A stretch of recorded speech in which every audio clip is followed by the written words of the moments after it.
para que se puedan cumplir como debe ser. Siguiente. Una foto de esta foto de Chiclayo. Estamos tomando la Universidad Central de Chiclayo. Son algunos de los alumnos que están ahí. Muy pronto van a aprender ese tipo de procedimientos. Ya están comprando su bisturí de seguridad. Aquí tienen mi correo electrónico, ha sido un gusto y un placer compartir estos conocimientos con ustedes. El correo electrónico para la disposición de ustedes. Cualquiera de ustedes que quiera consultar un caso, compartir experiencia o hacer un aporte, el correo está ahí. Con todo gusto yo les puedo responder. También, como ahora en la actualidad algunos de los jóvenes estaban manejando el Facebook, también me encuentran en el Facebook. Así que me invitan y podemos ser amigos.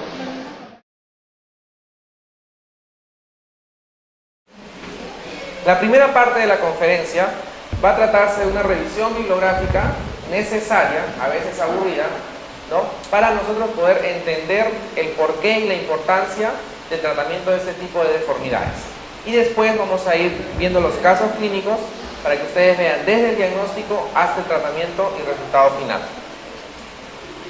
Estos dos son artículos clásicos que van a hablar sobre la prevalencia de maloclusiones en la población.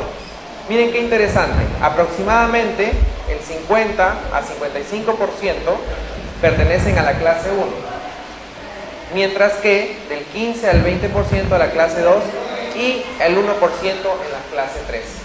Ustedes se preguntarán, ¿estas clases 2 y 3 son quirúrgicas? No necesariamente. Pueden ser clases 2 quirúrgicas que se pueden tratar con un tratamiento ortodóntico convencional, ¿no? Y este estudio que más se acercaría a la realidad peruana, un estudio brasilero, por tratarse de un estudio latinoamericano, lo podemos aplicar. Pueden observar que la clase 2 sigue siendo predominante, muy por encima de la clase 3. Ahora, como les dije anteriormente, de ese grupo de deformidades, clase 2 y clase 3, vamos a tener algunos que son con indicación de tratamiento quirúrgico y otros que simplemente con un camuflaje ortodóntico los podemos solucionar. Si podemos ver acá, de este 10% de pacientes que presentaban clase 2, un 5% de estos tenían una indicación de cirugía ortognática. O sea, es un número muy alto. Y ustedes dirán, ¿por qué no se está haciendo tanta cirugía ortognática en el Perú? Porque no está habiendo una correcta evaluación.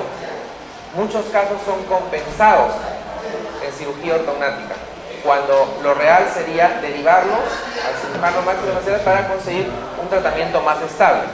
Y en relación a la prevalencia de maloclusión clase 3, un 33% de estos 0.6 van a necesitar de cirugía ortognática.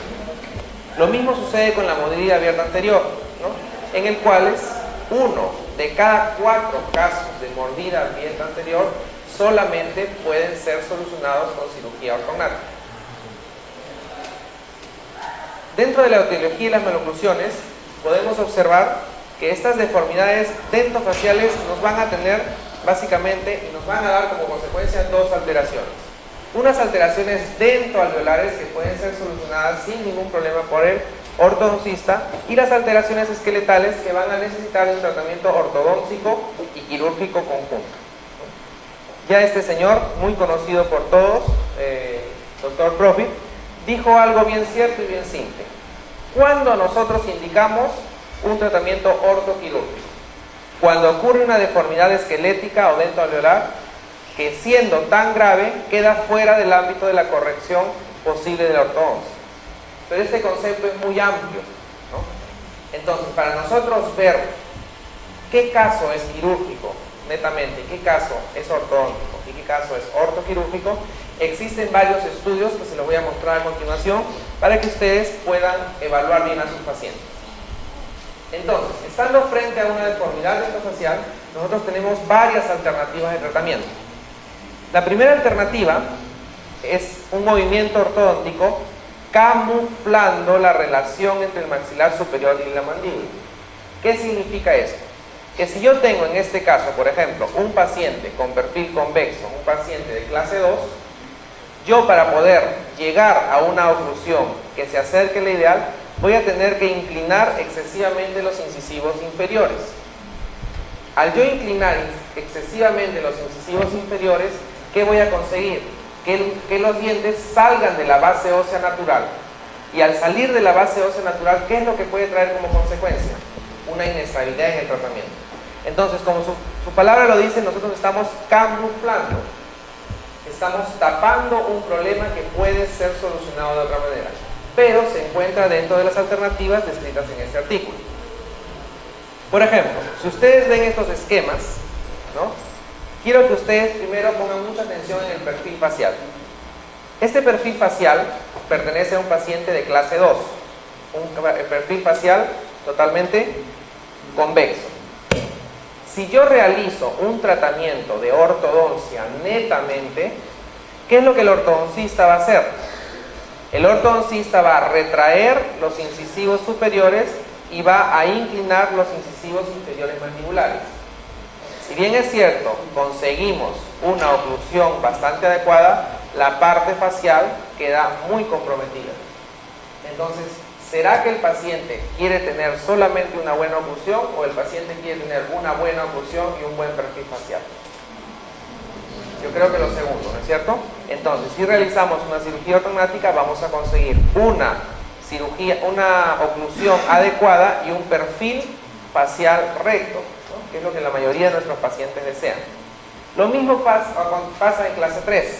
En clase 3, nosotros observamos que si realizamos un tratamiento ortodóntico, ¿qué es lo que va a hacer el ortodoncista? Va a hacer una retracción exagerada de los incisivos inferiores y una inclinación de los incisivos superiores. ¿Para qué? Para conseguir esa oclusión, pero con un perfil totalmente de clase 3, desfavorable. Mejor sería realizar esta descompensación ortodóntica para poder realizar un tratamiento quirúrgico. Al comienzo les estoy pasando esquemas, porque muchas veces los esquemas nos ayudan mucho para después poder ver en los casos clínicos y entender, de acuerdo al planeamiento de cada uno de los casos, qué es lo que tenemos que realizar. Entonces ya tenemos una alternativa. Tenemos otra alternativa, ¿no? Que se da en pacientes jóvenes por alteración del movimiento con movimientos ortopédicos, ¿no? En el caso de que el paciente tenga una deformidad dentofacial específicamente o mayormente de clase 2, este tratamiento va a funcionar, pero tiene que ser iniciado en la edad temprana, ¿no? Y por un ortodoncista que tenga experiencia en la parte de ortopedia maxilar. Ya la tercera alternativa es la alternativa ideal, que es aquella alternativa que va a seguir de un tratamiento ortodóntico prequirúrgico pasando por una cirugía ortognática y podemos lograr resultados favorables. Ahora ustedes se preguntarán cuáles son los límites del tratamiento ortodóntico netamente, cuáles son los límites del tratamiento ortopédico y cuáles son los límites del tratamiento ortognático, de cirugía ortognática. Para esto, Profit y Ackerman ya en el año 1985 creó este esquema, este gráfico de la discrepancia. Este gráfico nos representa el maxilar superior en toda esta región y el maxilar inferior en toda esta región, ¿no? Y nos representa cuánto yo puedo avanzar este maxilar superior y cuánto yo puedo retroceder este maxilar superior. De la misma manera en la mandíbula. El gráfico más externo es de ortodoncia más modificación de crecimiento, es decir, utilizando, ¿no?, ortopedia funcional de los maxilares. Y ya si nosotros nos vamos al gráfico mayor, vamos a tener a los casos netamente con cirugía ortognática. Entonces aquí es muy importante el diagnóstico que nosotros podamos saber para saber cuál es el límite de cada uno de esos movimientos, ¿no? Estos son los límites que él propone. Por ejemplo, significa que yo con cirugía ortognática puedo avanzar hasta 10 milímetros, con tratamiento de ortopedia puedo avanzar hasta 5 milímetros y con tratamiento ortodóntico hasta 2 milímetros. Obviamente esto proviene del año 1985, pero se trata de un artículo clásico, ¿no?, que es bueno conocerlo actualmente. Puede ser que existan nuevas técnicas de ortodoncia que permitan algunos movimientos más grandes, ¿no?, siempre que los huesos se encuentren dentro de sus bases óseas. Aquí este gráfico de aquí muestra toda la discrepancia transversal, cuánto va hacia nivel palatino y cuánto se puede ir hacia nivel bucal. Y la cuarta alternativa es una alternativa combinada. Es una alternativa en el cual solamente se hace tratamiento netamente ortodóntico y un procedimiento de genioplastía. Todas las referencias bibliográficas las estoy colocando para que ustedes las puedan consultar y poder enterarse más, ¿no? A veces en una charla de 1 hora no se puede hablar de cada tema. De cada una de estas diapositivas se podría hacer una charla de muchas horas, ¿no? Entonces hoy día vamos a hablar de principios generales. Bueno, teniendo como consideración estas bases generales, nosotros tenemos que entender algo. ¿Cuál es el objetivo del tratamiento de cirugía ortognática? Básicamente estamos hablando para mejorar una armonía facial, tener proporciones faciales más armónicas, una armonía dental y esto, básicamente una oclusión funcional, con una consiguiente salud de las estructuras y estabilidad del tratamiento. Obviamente, un diente que se encuentra sobre su base ósea va a ser más estable que un diente que es sacado de esa base ósea. Entonces, ¿qué pasa si yo coloco un diente en su base ósea y lo que muevo es el maxilar inferior, por ejemplo? Va a ser un tratamiento mucho más estable y la recidiva va a ser menor y el resultado estético también va a ser mejor. Esto es muy importante, ¿no? Motivo de consulta. No sé si se acuerdan de ella. Mel Lisboa, que fue, bueno, en mi caso fue un amor platónico televisivo hace algunos años, ¿no? Por eso la puse acá, me acordé de ella cuando estuve montando la clase, ¿no? Entonces, ¿por qué nos buscan los pacientes? En primer lugar, por estética facial. Nos buscan por estética dental y en un porcentaje también nos buscan por mala oclusión y por disfunción temporomandibular.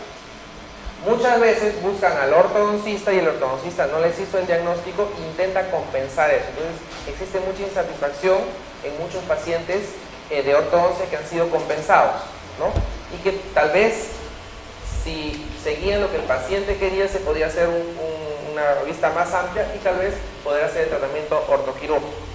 Dolor crónico, ruido en ATM y dolor de oído. Aquí hago un pare para decirles una cosa.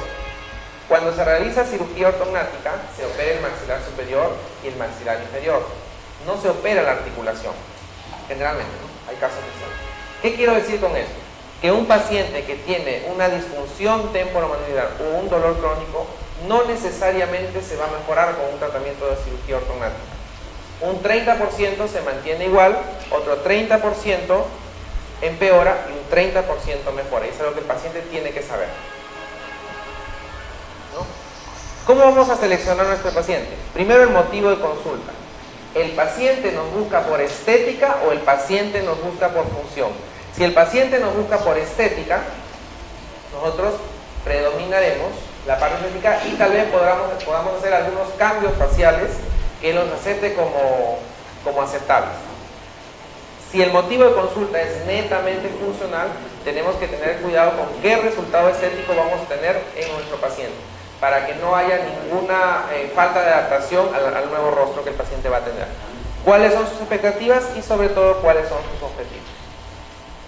Este estudio es bien interesante, pueden copiar la referencia para que después la puedan ver. ¿Por qué? Porque él dice que el 20% de los pacientes sometidos a cirugía ortognática ya habían intentado anteriormente el tratamiento ortodóntico y estaban insatisfechos.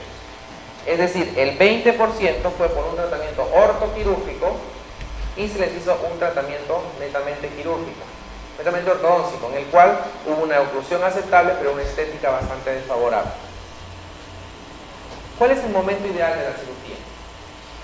En pacientes varones, aproximadamente a los 15 años, ya tenemos el 98% de crecimiento completo, y en pacientes mujeres, hasta los 18 años, tenemos el 98% de crecimiento completo. Entonces, esta es la edad ideal para iniciar un tratamiento de cirugía ortognática, ¿no? La excepción va a ser anquilosis del ATM y microsomía facial. ¿Por qué? Porque en estos ambos casos, el tratamiento de cirugía ortognática puede comenzar antes. ¿Por qué? Porque si yo tengo una anquilosis funcional, voy a tener detenido el crecimiento de la mandíbula. Esa mandíbula ya no va a crecer más. Entonces, si ya no va a crecer más, puedo hacer el tratamiento mucho tiempo antes de la edad prevista anteriormente. Entonces, después de haber tenido estos conceptos generales y esta idea para introducirlos a lo que es la práctica de cirugía ortognática, les voy a explicar brevemente cuáles son los pasos hasta que el paciente llegue a consulta, a cirugía. Primero va a haber una evaluación previa, vamos a ver la motivación del paciente. ¿Cuál es el motivo por el cual el paciente nos buscó? ¿Fue solamente por estética? ¿Fue solamente por función? ¿O fue por ambas cosas? Para nosotros, de acuerdo a eso, poder planear un tratamiento adecuado. Luego el paciente va a pasar por un tratamiento ortodóntico prequirúrgico.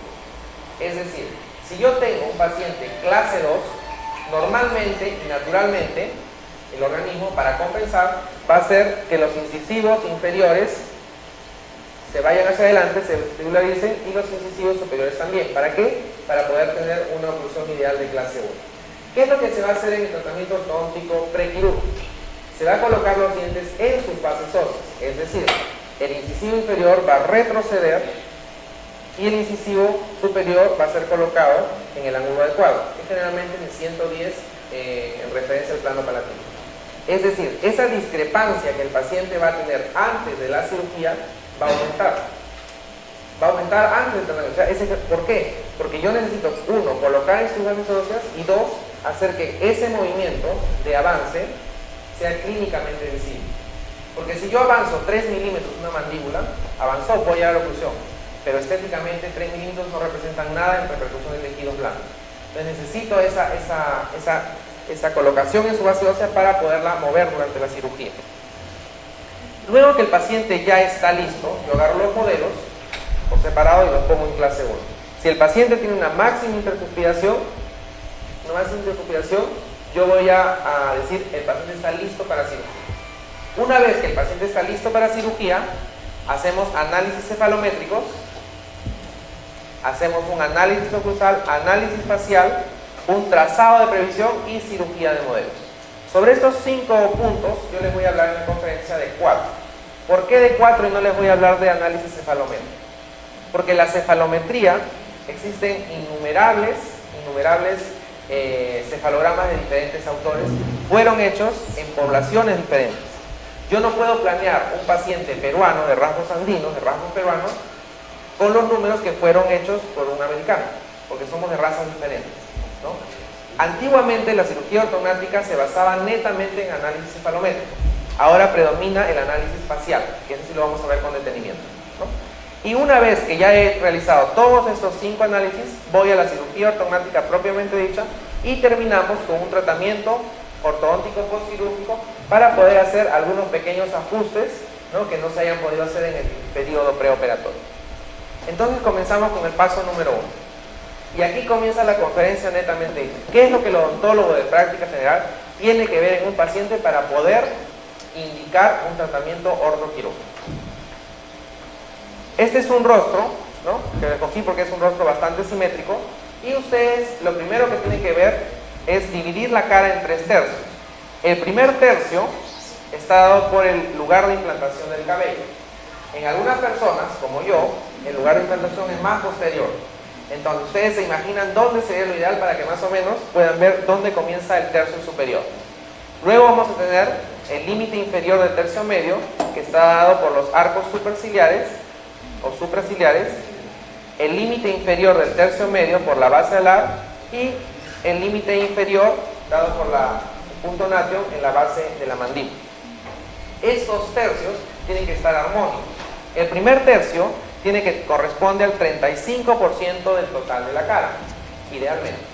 El segundo tercio a un 35% también, y el tercer tercio en algunos pacientes, que no es mi caso, el 30%. Ahora vamos a centrarnos un poquito en la parte del tercio inferior. En el tercio inferior también existen algunas proporciones que tienen que ser respetadas.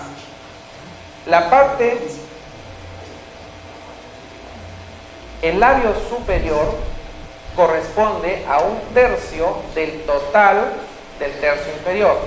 Es decir, en esta región vamos a tener un tercio y el labio inferior conjuntamente con el mentón representan 2 tercios de todo el tercio inferior. ¿Por qué es importante esto?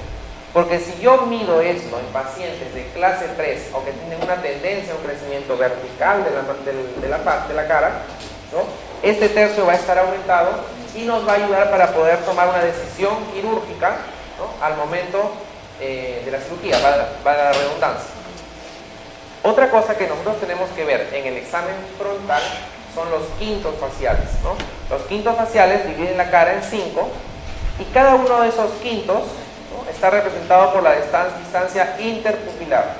Como ustedes pueden observar, coincide con la distancia de las bases alares.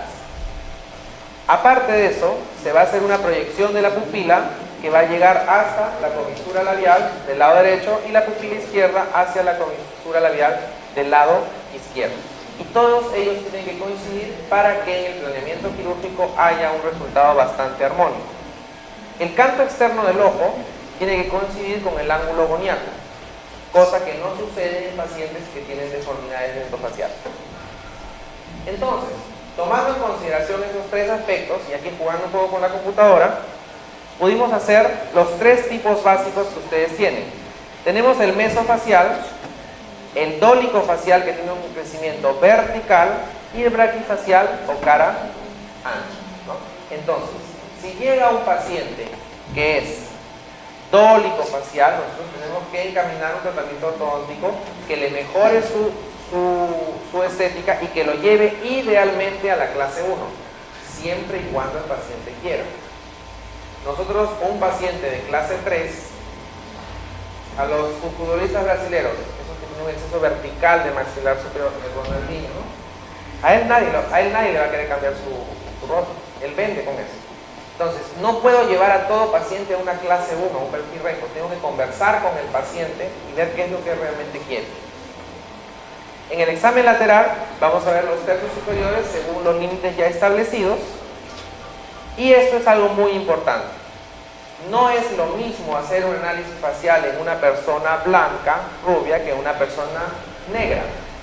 Las personas negras van a tener el tercio facial aumentado, el ángulo goniaco más abierto y la distancia, ¿no?, el tamaño de la mandíbula mayor. Y nosotros no podemos cambiar esa fisionomía porque forma parte, ¿no?, forma parte de ¿qué?, de su raza. Y eso tiene relación con el análisis cefalométrico. El análisis cefalométrico es bueno para ortodoncia, sí, pero para cirugía ortognática es un auxiliar. Pero lo determinante es el análisis facial. Esto es súper importante. ¿Cuánto mi paciente expone de incisivos en reposo? Lo ideal es que exponga 3 o 4 milímetros. Si él expone mucho más en reposo, significa que durante el tratamiento y planeamiento ortodóntico yo voy a tener que hacer una intrusión del maxilar superior. Voy a tener que llevar hacia arriba ese maxilar superior para esconder parte de esos incisivos y mejorar la estética del paciente. Ya si nosotros hablamos de un maxilar, de la exposición de incisivos inferiores, hablamos de un promedio más o menos de 1 a 2 milímetros. Y hay otra cosa importante.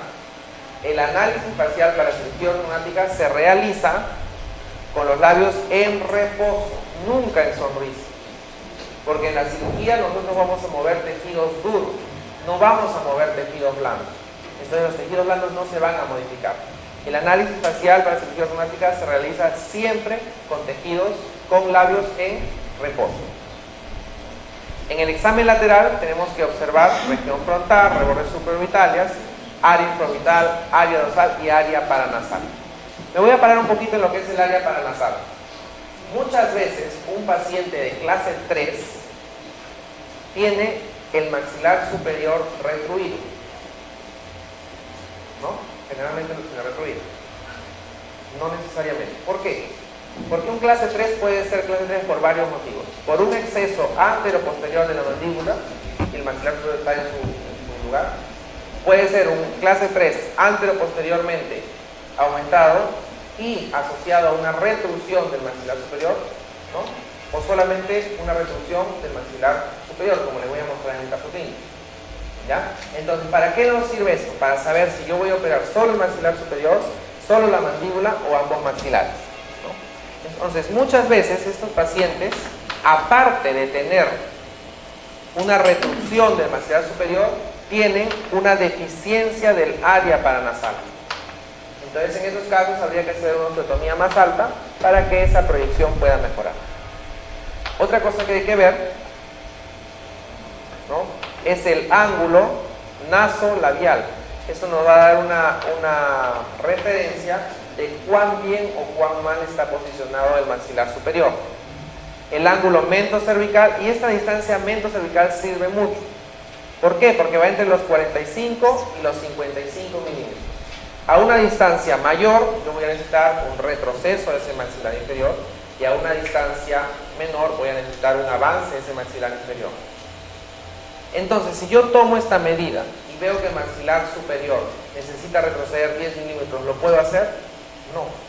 Porque si yo retrocedo el maxilar superior 10 milímetros, le voy a cortar la vía aérea al paciente. Es por eso que hay que analizar todo como un conjunto, ¿no? Y esa es la evolución de la cirugía ortognática. Antes, un paciente de clase 3 lo que se hacía es mandar la mandíbula hacia atrás. Actualmente lo que se hace es combinar movimientos, ¿no? Avanzar arriba y retroceder abajo. Luego vamos a pasar por el análisis cefalométrico, que no voy a entrar en detalle, simplemente decirles cómo lo realizamos mediante una teleradiografía de perfil con labios en reposo, ¿no? Tienen que estar los labios en reposo sí o sí. Luego vamos a colocar encima un papel de acetato, lo vamos a fijar con un adhesivo y vamos a proceder a diseñar todas las estructuras anatómicas, ¿no? En este caso, esta estructura anatómica corresponde a un clase 1, ¿no? un perfil recto. Luego de haber establecido qué es lo que tengo, voy a hacer un trazado de previsión, es decir, voy a ver cómo ese paciente va a quedar en el periodo posoperatorio. Vamos a suponer, hago el trazado y como ustedes pueden ver, me muestra un paciente, ¿no? con mordida invertida de clase 3. ¿Qué es lo que yo hago en ese trazado de previsión? Elimino la mandíbula, hago una sobreposición de imágenes y coloco la mandíbula en el lugar donde debe estar. Como ustedes pueden observar, en este caso hubo un retroceso de 10 milímetros. Si bien es cierto, el retroceso de mandíbula era 10 milímetros, es porque este paciente tenía una vía aérea grande. Al tener una vía aérea grande me permite un retroceso, ¿no? de esa mandíbula sin ningún problema. Entonces, mediante este trazado de previsión yo puedo tener una idea de cómo va a quedar mi paciente en el postoperatorio, pero obviamente también tiene sus etapas. Una de ellas es que estamos hablando de una estructura que solamente podemos evaluarla de perfil, ¿no? Y para esto también existen softwares, ¿no? Hay un software muy conocido que es el Dolphin para poderlo hacer informáticamente, que también se lo voy a mostrar en un caso. Luego viene el cuarto paso, es decir, vino el paciente, veo qué es lo que quiere, veo cuáles son sus expectativas, hago el análisis facial días antes de la cirugía, hago el trazado cefalométrico para tener una referencia y poder corroborar lo que yo pienso en el análisis facial, y luego me voy a hacer la cirugía de modelos. Hago un montaje en un articulador semi ajustable, viendo la oclusión que el paciente tiene. Realizo unas líneas de referencia, ¿no? unas líneas de referencia para poder saber cuánto estoy avanzando y cuánto estoy retrocediendo. Entonces, en el análisis facial se los explico como un ejemplo. Supongamos que tenemos un paciente de clase 3, ¿ya? Un paciente de clase 3 y que tiene una discrepancia de 9 milímetros. Tiene una discrepancia, el overjet de 9 milímetros. Entonces tengo 7 milímetros de distancia más los 2 milímetros que corresponden al incisivo superior. Tengo 7. Entonces yo veo, si tengo 7 y el paciente es clase 3, puedo combinar esos movimientos. De repente avanzo 5 arriba y retrocedo 4 abajo. ¿Entiendes? Entonces puedo combinar esos movimientos. ¿Cómo determino cuánto avanzo y cuánto retrocedo? Según el análisis facial que esté realizado. Para un paciente que tiene una discrepancia de 9, puedo avanzar 5 en el maxilar superior y retroceder 4. Y es eso exactamente lo que lo tengo que trasladar a la cirugía de modelos. ¿Para qué? Para hacer el guía quirúrgico y después poderlo aplicar en el paciente. Entonces hacemos la cirugía de modelo y, por ejemplo, esta es una plataforma que se llama plataforma de Erickson, ¿no? Esta plataforma de